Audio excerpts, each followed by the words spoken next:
처서가 지났음에도 불구하고 날씨가 여전히 덥습니다. 열대야도 종종 나타나고 있고요. 언제까지 이런 무더위가 지속될지 그 어느 누구도 명확하게 말할 수 없는 시대를 살아가고 있습니다. 불과 얼마 전만 하더라도 기후위기의 시대를 이야기했었는데요. 극한호우로 대표되어지는 기후재난의 시기를 살아가고 있는 것 같아요. 그러나 우리의 현실은 녹록지가 않습니다. 많은 이들이 기후재난의 시대를 이야기하지만 기업이나 국가의 대처는 충분치 않습니다. 오늘날 우리의 현실을 가만히 보고 있으면 모순이라고 하는 말이 다시금 떠오릅니다. 사실 전에도 한번 설교를 할 때 이 용어에 대해서 설명을 한 적이 있습니다. 모순, 창과 방패를 의미하는 것이죠. 원래 이 말은 중국 전국시대에 쓰여진 한비자에 나오는 이야기에서 나온 것입니다. 한비자에 보면 이런 이야기가 있죠. 시장에서 한 상인이 창과 방패를 가져다가 팔고 있습니다. 창을 들고는 이야기합니다. 이 창은 세상의 그 어떤 방패도 뚫을 수 있는 창입니다. 그리고 곧바로 방패를 가져다가 이야기를 합니다. 이 방패는 그 어떤 창도 막을 수 있는 방패입니다. 바로 그때 이 장사꾼의 이야기를 듣고 있던 사람이 질문을 합니다. 당신이 가져온 창으로 당신의 방패를 찌른다면 과연 어떤 일이 발생할까요? 창과 방패를 자랑했던 상인은 아무런 말도 못했다고 합니다. 이처럼 하나의 사실에서 처음과 끝이 다르거나 두 사실이 서로 다른 이야기를 할 경우 우리는 이것을 모순이라고 이야기합니다. 그런데 말이죠, 사람들이 종종 잊어버리고 있는 것은 이 모순이라고 하는 말 자체가 거짓에 기반하고 있는 것이 아니라 한 부분 혹은 하나의 단면에서 볼 때에는 사실일 수 있다라고 하는 점에서 문제가 생기는 것이죠. 한비자는 한비라고 하는 사람이 쓴 것입니다. 동양철학적 측면에서 한비는 법치주의를 강조했던 법가를 대표하는 사람입니다. 사실 모순의 이야기의 기반은 요순시대를 찬양했던 육아사상을 비판하기 위한 것이었습니다. 우리는 기본적으로 육아사상 그러면 공자님의 말씀을 떠올리는 것이죠. 공자는 여러 글 속에서 요순시대를 이상적인 정치로서 찬양을 했었습니다. 한비는 이러한 공자의 이야기를 비판하기 위해서 모순이라고 하는 말을 사용했는데요. 한비에 따르면 공자가 찬양했던 순임금은 요 임금의 왕위를 물려받아서 이전의 잘못들과 악습들을 바로잡았다고 합니다. 단순히 말이나 법령이 아니라 백성들에게 모범을 보임으로써 그들의 잘못을 바로잡은 왕으로 알려져 있는 것이죠. 그런데 한비는 이러한 공자의 논리를 비판하면서 이렇게 이야기했습니다. 만약에 순임금이 정말로 성왕이라면 과연 요 임금은 무엇을 했단 말인가? 요 임금이 이상정의 왕이었다면 순임금은 그의 시대에 아무것도 할 것이 없었다라고 하는 논리인 것이죠. 이러한 측면에서 한비는 덕으로 통치해야 된다라고 하는 육아의 사상을 모순적이다라고 비판하면서 더 엄격한 법치주의를 강조했던 것입니다. 모순이라고 하는 말은 바로 이런 법치주의를 강조하는 법과 사상의 매우 중요한 논리적 구조를 우리에게 보여주고 있는 것이죠. 사실 기후재난의 시대를 살펴보면 한비자의 말이 옳다라는 생각이 듭니다. 많은 이들이 기후위기를 걱정하지만 그들이 걱정하는 것만큼 실천하지 않는 우리의 현실은 정말로 모순이기 때문인 것이죠. 이상적인 것에 대해서 아무리 이야기한다 할지라도 그 이상이 실현되지 않는 이유는 우리의 삶 가운데서 실천되지 않기 때문입니다. 가만히 있으면 죽을 수밖에 없지만 당장 생명의 위험을 느끼지 않는다고 해서 냄비 안에 머무는 개구리처럼 기후재난의 시대에 자본의 이익에 만족해하는 기업들과 그러한 기업들로부터 로비를 받아서 기후재난을 위한 실질적인 행동에 나서지 않는 공무원들을 보고 있으면 그러한 개구리처럼 죽어가고 있는 우리의 현실을 느끼게 됩니다. 문제는 이런 모순적인 언행들이 사회적 영역이나 정치적 영역에만 머무는 것이 아니라 종교적 영역에도 적용이 된다고 하는 것이죠. 특히 내란 사태를 경험했던 한국 사회는 더욱 이러한 문제 앞에 민감할 수밖에 없습니다. 왜냐하면 12.3 내란 사태를 가장 적극적으로 지지하고 폭력적인 방식으로 윤석열 정권을 지원했던 세력이 기독교 극우 세력이기 때문입니다. 가만히 살펴보면 한국의 기독교 극우 세력들은 한국교회의 주류를 이루고 있는 기독교 근본주의에 기반을 하고 있습니다. 한국의 기독교 근본주의자들의 중요한 특징은 성서를 해석함에 있어서 문자주의적인 경향을 보인다고 하는 것이죠. 또한 목회적 측면에서 양적 성장을 가장 이상적인 목회 성공으로 여기는 경향을 가지고 있습니다. 문자주의적 성서 해석을 통해서 교회 지도자들의 권위를 강화하고 카리스마적인 권위를 가진 종교 지도자들이 양적 성장을 위해서 교인들을 도구하면서 더 큰 교회, 더 많은 성도들을 모으기 위하여 그 어떤 수단과 방법을 가리지 않고 사용했던 것이 과거 한국교회 성장에 매우 중요한 방법이었습니다. 이러한 한국교회 문제의 가장 기반은 결국 성서에 대한 문자주의적 해석이다라고 볼 수가 있는 것이죠. 하지만 문자주의적 성서 해석은 당연히 다양한 문제를 낳을 수밖에 없습니다. 왜냐하면 아무리 문자주의적 성서 해석에 집중한다 할지라도 성경의 모든 가르침을 문자주의적으로는 해석할 수가 없기 때문이죠. 그래서 문자주의적 성서 해석은 언제나 자의적 성서 해석으로 전락할 수밖에 없습니다. 오늘 우리가 읽은 본문의 말씀도 사실 과거 한국 교회에서 문자주의적 성서 해석 가운데서 많이 왜곡이 되었던 말씀입니다. 사실 우리가 오늘 읽은 본문의 말씀보다는 베드로전서 3장 1절부터 7절까지의 말씀이 더 유명합니다. 가정 내 아내와 남편에 대한 윤리적 가르침을 담고 있기 때문이죠. 과거 한국교회에서 이 본문을 문자주의적으로 적용해서 교회에 나오는 여성들에게 그대로 가정 내에서 남편과의 관계를 형성할 것을 이야기했습니다. 그럴 수밖에 없었던 것이죠. 한국교회는 60% 이상이 여성입니다. 그리고 소수의 남성이 교권을 쥐고 있는 것이죠. 이런 상황 속에서 카리스마적인 권위를 가진 남성 종교 지도자들이 성장을 위하여 무조건적으로 달려가기 위해서는 여성 성도들의 맹목적인 복종이 필요했던 것입니다. 그러다 보니 베드로전서 3장 1절부터 7절의 말씀이 문자주의적으로 적용되어지면서 왜곡되었던 것이죠. 성경의 말씀을 살펴봅시다. 베드로전서 3장 1절은 매우 잘 알려져 있는 구절입니다. 아내들아 이와 같이 자기 남편에게 순종하라. 이는 혹 말씀을 순종하지 않는 자라도 말로 말미암지 않고 그 안에 행실로 말미암아 구원을 받게 하려 함이라. 과거 한국교회에서 여성들에게 남성에 대한 맹목적인 복종을 강조하기 위해서 이 말씀을 문자적으로 적용을 했죠. 문제는 베드로전서 3장 1절 자체가 문자적으로 적용을 할 때 기존의 근본주의적 교회에서 가르치던 성경에 대한 이해와 상충한다는 것입니다. 3장 1절의 말씀을 잘 살펴보면 우리의 윤리적 삶의 문제가 우리의 구원의 문제와 연결되어 있음이 명확하게 드러납니다. 그렇기 때문에 아내들에게 남편에게 순종하는 것을 강조할 수 있는 것이죠. 우리의 믿음의 문제와 삶의 문제가 연결되어 있지 않다면 오늘의 본문의 말씀은 지켜도 그만, 지키지 않아도 그만인 말씀이 되어버립니다. 그런데 2000년 전과 또한 문자적 성서 해석을 할 때 왜 이것이 강력한 힘을 가지게 되냐면 3장 1절에서 이야기를 하고 있는 것처럼 남성에 대한 맹목적인 복종이 결국 구원의 문제 그리고 믿음의 문제와 연결되어 있기 때문입니다. 과거 한국교회에서는 구원을 절대적인 하나님의 은혜로 이야기를 하면서 기독교 윤리의 문제를 빼버렸던 것이죠.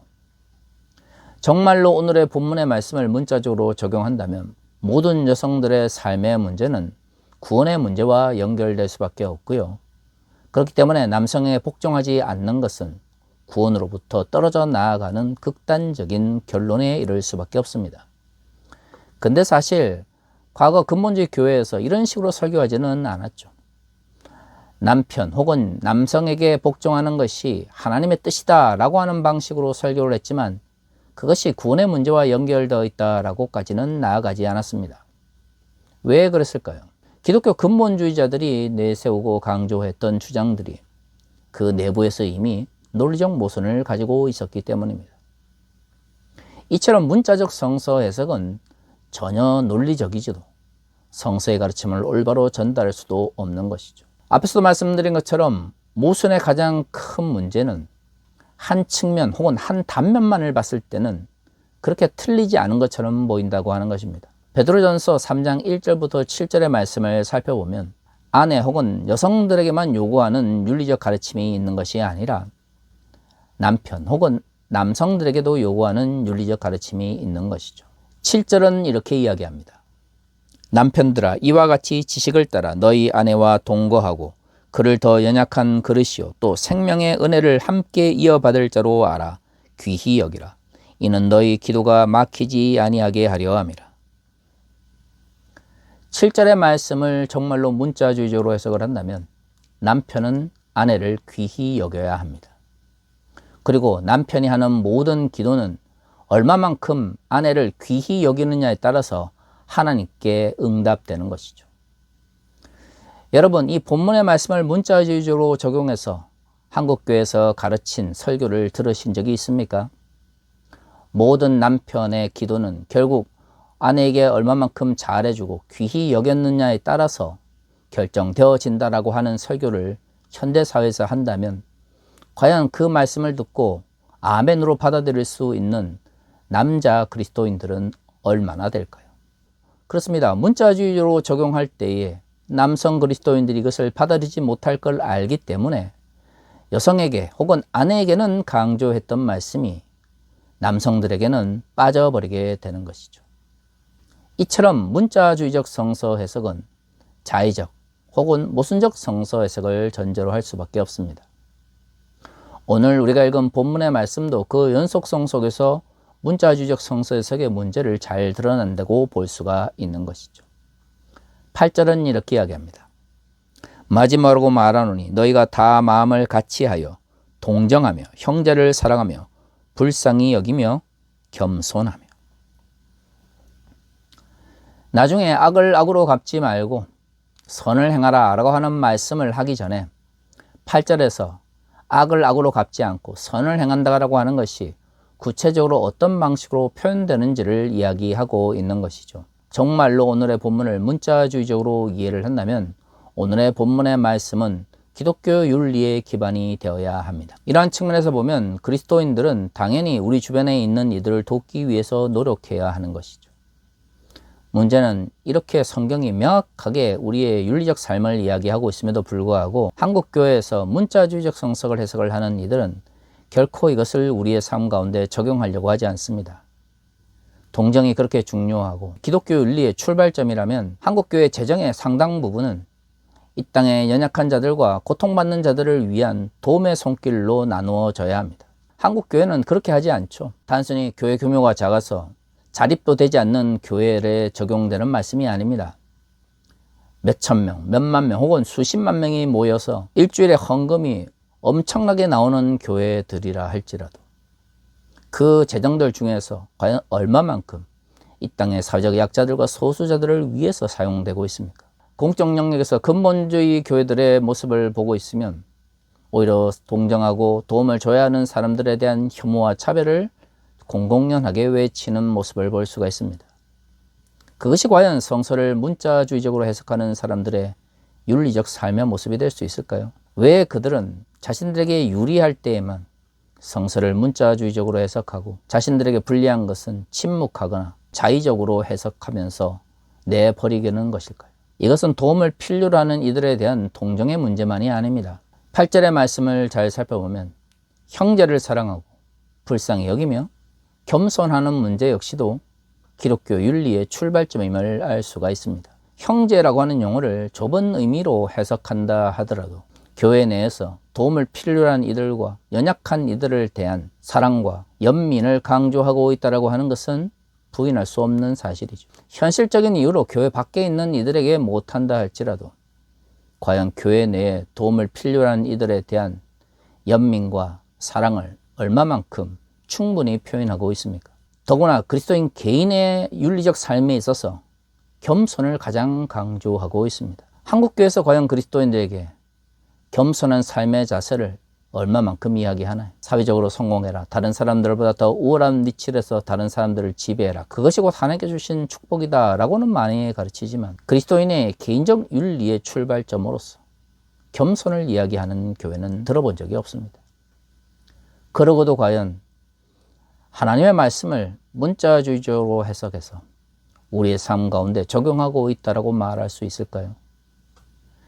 이후의 말씀들을 다 살펴보지 않는다 할지라도 8절의 말씀 한 말씀만 보고도 오늘 한국교회 문자주의적 성서 해석에 집착하는 사람들, 근본주의 기독교인들의 모순이 명확하게 드러납니다. 우리가 믿음으로 구원을 받았다고 하는 것은 예수 그리스도를 닮기 위해서 부름을 받았다는 것을 의미하는 것이고, 예수 그리스도께서 선을 위하여 또는 구원을 위하여 죽으신 것처럼 우리도 그 구원에 감사하며 선을 실천하도록 부름을 받은 것이죠. 그런데 믿는다, 그리스도인이다 라고 스스로 이야기를 하면서 선을 행하기보다 악을 추구하는 사람을 향해서 우리는 그가 믿음을 가지고 있다 혹은 그리스도인이다 라고 말할 수 있을까요? 그렇게 말하는 것 자체가 성경의 가르침을 올바르게 이해하지 못하고 있다라고 하는 의미입니다. 10절에서는 이러한 그리스도인들이 추구해야 될 윤리적 삶을 생명을 사랑하는 것이다 라고 말하고 있는데요. 정말로 생명을 사랑하는 자는 자신의 언행을 절제하며 분별해야 된다라고 말하고 있습니다. 목사님이 아무리 이상한 이야기를 해도 그대로 침묵해라, 맹목적으로 충성해라 라고 하는 말씀을 하기 위해서 이 본문이 많이 적용이 됐습니다. 하지만 오늘 본문을 잘 살펴보면 생명으로서의 인간에 대한 존중을 표현하기 위해서 말과 언행을 조심할 것을 이야기하고 있죠. 교회에서 목사님들에게는 그토록 언행을 조심할 것을 강조하는 문자주의적 성서 해석하는 이들과 근본주의자들이 한국의 공적 영역 속에서는 어떤 언행을 하고 있습니까? 혐오와 차별의 언어들을 마음껏 쏟아내고 있습니다. 사회적 약자들과 소수자들처럼 연민의 대상과 도움의 대상과 사랑을 실천해야 될 대상을 혐오와 차별의 언어로, 폭력의 언어로서 소외시키고 있는 것이죠. 그것이 과연 오늘의 말씀을 문자주의적으로 적용하고 있는 사람들의 삶의 자세인가요? 그렇지 않습니다. 11절은 이렇게 이야기합니다. 악에서 떠나 선을 행하고 화평을 구하며 그것을 따르라. 악을 떠나는 것, 선을 구하는 것, 화평을 추구하는 것. 정말로 문자주의적 성서 해석을 한다면 우리의 삶의 모든 영역에서 이러한 삶의 모습이 나타나야 됩니다. 교회에서 그저 종교적 위기에 의해서, 권위에 의해서 충성하고 따르는 것이 아니라 우리의 삶의 모습 속에서 악에서 떠나 선을 추구하며 화평을 위해서 실천적 모습이 나타나야 하는 것이죠. 하지만 한국 사회의 갈등과 분열에 한국의 기독교 극우 세력이 참여하고 있고요. 한국의 보수적인 교회들은 자신들의 이해관계에 따라서 가짜 뉴스를 전파하며 음모론을 설교 시간에 전파하고 있는 것이죠. 그것이 과연 악에서 떠나 있고 선을 추구하며 화평을 구하며 그것을 실천하기 위해 살아가는 문자주의적이며 근본주의자들의 삶의 모습인가요? 그렇지 않습니다. 그것이 바로 모순입니다.